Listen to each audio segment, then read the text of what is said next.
Discards from the Nephrops fishery are bycatch organisms that return to sea because they are considered undesirable.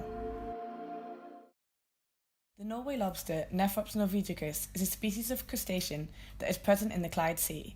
They spend most of their time in burrows on the sea floor. They are of high importance in the commercial fishing industry and one of the most valuable resources in Europe.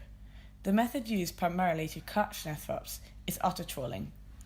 This method isn't as cute as it sounds. Davide Tamboterai, an expert in fisheries, explains what otter trawling really is. Okay, so an otter trawl is a net that is used to catch fish or invertebrates, and the idea of it is that there is a big mouth, and that mouth goes along the bottom of the sea, and the fish or the invertebrates get caught in the mouth, and then they progress through the net and go into the end of the net, which is called a cod end, and then it's all hoisted up, and then you can catch whatever is in there. This fishing method is commonly used, but with it, consequences arise. While nephrop fishing efforts had increased substantially, the effects were not before evaluated. To look into these, trawl samples were taken from part of the Clyde Sea. The sample area was divided into two regions, north and south, in the sea close to Millport. 4 fishing ships were used to catch these samples, each with a different type of net.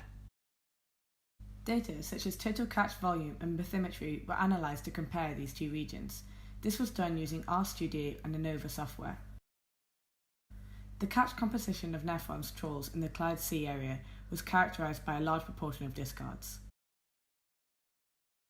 A comparison of samples from the north and south Clyde Sea areas reveals significant differences in the composition of both the total catch and the discarded material. Samples from the north were characterised by a greater variety of species. 93 taxa were identified in the north, with 51 taxa in the south. The most abundant species found in the south were whiting, brittle stars, swimming crab and nephrops. In the north, shrimp, squat lobster, queen scallop and swimming crab were the most abundant species. In general, there were more fish bycatch in the north than in the south. In addition, the number of discarded individuals of commercial fish species was also approximately twice as high in samples from the south. On average, 1 kilogram of nephrops were produced per 9 kilogram of discards across the whole Clyde Sea area. In recent years, the environmental impacts of fishing have become a global concern, with particular respect to discarding practices. In our study, nephrops constituted only 14 to 23% of the total catch, while 66 to 80% was wasted.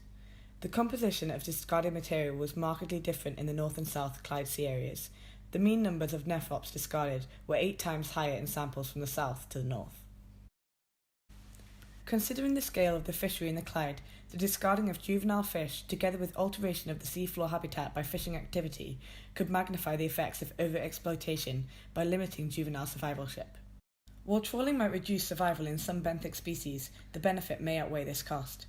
According to several studies, trawling also causes a reduction in predator and competitor populations and provides an additional food source to epibenthic scavengers. Another study has shown that a substantial proportion of the discards from the Nephrops fishery is taken by scavenging seabirds, and seals were observed on a number of occasions following trawlers. The dissimilarities in the catch composition from trawls of the two study areas are likely to be a reflection of differing bathymetries, benthic communities and ground types. Discarding represents the waste of biological resources. Nonetheless, practices such as TAC and other quotas to fisheries have improved the situation in the last decade. Future work must be developed to manage the long-term needs of the ecosystem.